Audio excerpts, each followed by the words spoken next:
আজি চাওক গোলাঘাট জিলাৰ অন্তৰ্গত সৰুপথাৰ খুমটাই আৰু গোলাঘাট সমষ্টিৰ দলৰ কৰ্মকৰ্তাসকলৰ লগত আমি মত বিনিময় কৰোঁ।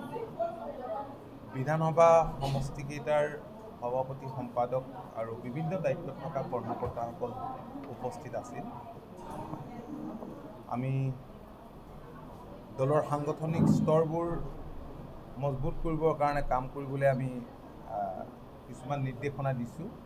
বুথ কমিটি, শাখা কমিটি, আঞ্চলিক কমিটি, মাণ্ডলিক ভিত্তিত থকা মণ্ডল কমিটি আৰু সমষ্টি সমিতিসমূহো পুনৰ গঠন কৰি আৰু লগতে আমাৰ যিকেইটা ভাতৃভগ্নী সংগঠন আছে এই ভাতৃভগ্নী সংগঠনকেইটাৰো সাংগঠনিক স্তৰবোৰ শক্তিশালী কৰিবলৈ এলানি আমি তেওঁলোকক কৰ্মসূচী দিছোঁ কৰ্মকৰ্তাসকলক। আৰু আমি কৈছোঁ যে এই কামখিনি আমি 1.5 মাহৰ ভিতৰতে সম্পূৰ্ণ কৰিব লাগিব, কাৰণ সন্মুখত বিধানসভা নিৰ্বাচন, ইয়াৰ উপৰিও স্বায়ত্তশাসিত পৰিষদবিলাকৰ নিৰ্বাচন আছে। গতিকে খুব দলৰ কৰ্মকৰ্তাসকল তৎপৰ হৈ যাতে কাম কাজখিনি কৰে কথাখিনিকে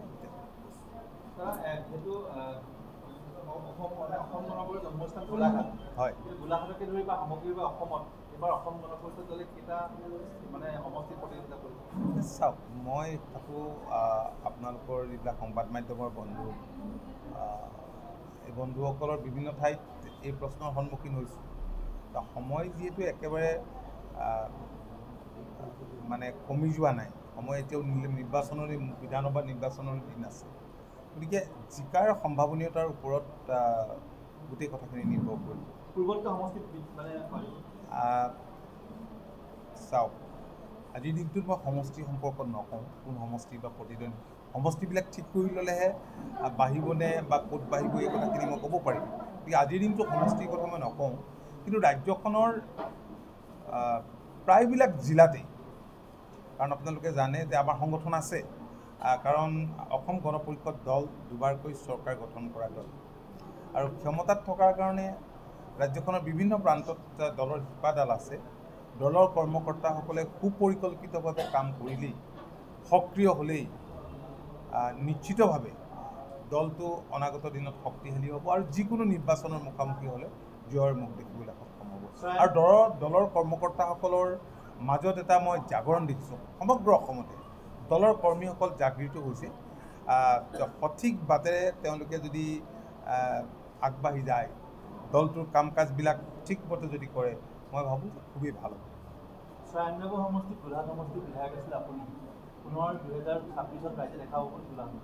নাই, মই সেই কথা ভবা নাই। মইতো ক'লোৱে সমষ্টিৰ কথা, মই আজিৰ দিনটোত নকওঁ কোন সমষ্টিত কোন উঠিব, এইখিনি কথা ভৱিষ্যতে আপোনালোকক।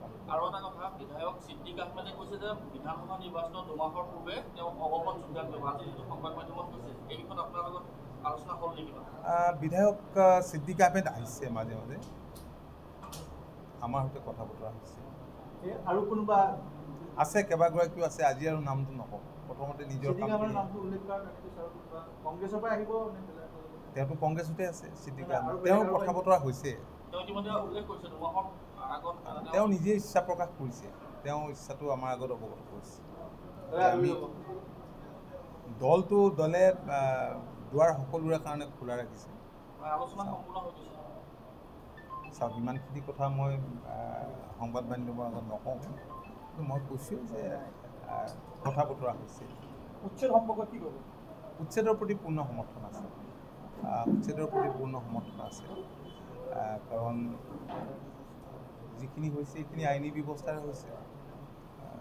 এইটো এটা মুখ্যমন্ত্ৰী ডাঙৰীয়াৰ, আমাৰ চৰকাৰখনৰ এটা দৃঢ় পদক্ষেপ, গতিকে ইয়াৰ প্ৰতি অগপ সমৰ্থন আছে। সীমান্ত মন্ত্ৰী হিচাপে আপোনাক জানিব বিচাৰিম, যিহেতু উচ্ছেদ হৈছে, বিশেষভাৱে উৰিয়াম ঘাটৰ নিধেয়কটো হ'ব, গতিকে পূৰ্বৰ পৰাই নাগালেণ্ডেও দাবী কৰি আহিছে মাটিখিনি, অসমৰ মাটিখিনি দাবী কৰি আহিছে। তেনে মুহূৰ্তত এই উচ্ছেদিত যিখিনি ভূমি, সেই ভূমিখিনি অসম চৰকাৰে কি ধৰণে সংৰক্ষিত কৰিব?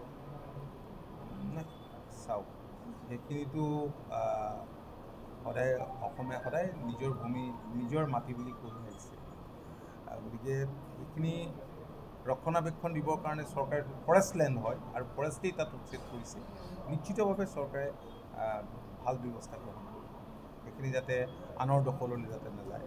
আৰু আপোনালোকে দেখিছে যে মাননীয় মুখ্যমন্ত্ৰী ডক্টৰ হিমন্ত বিশ্ব শৰ্মা ডাঙৰীয়াৰ নেতৃত্বতে আমাৰ চৰকাৰখনে চুবুৰীয়া ৰাজ্যসমূহৰ লগত এটা সুসম্পৰ্ক গঢ়ি তুলিব পাৰিছে আৰু দীৰ্ঘদিনীয়া সীমা সমস্যা সমাধানৰ দিশে গৈছে। অৱশ্যে নাগালেণ্ডৰ ক্ষেত্ৰত কথাটো অলপ সুকীয়া হয়, কাৰণ কোৰ্টত এটা এই বিষয়টো অলপ ওলমি আছে। তথাপি আমি বিচাৰিছোঁ যে কোৰ্টৰ পৰা সোনকালে এই বিষয়টো এটা নিষ্পত্তি হোৱাৰ লগে লগে আমি যিদৰে দৰকাৰ হ'লে আমি যিদৰে মেঘালয়, অৰুণাচল বা মিজোৰামৰ লগত পোনপটীয়াভাৱে কথা বতৰা পাতিছোঁ, নিশ্চয় আমি এই বিষয়টো কথা বতৰা পাতিম।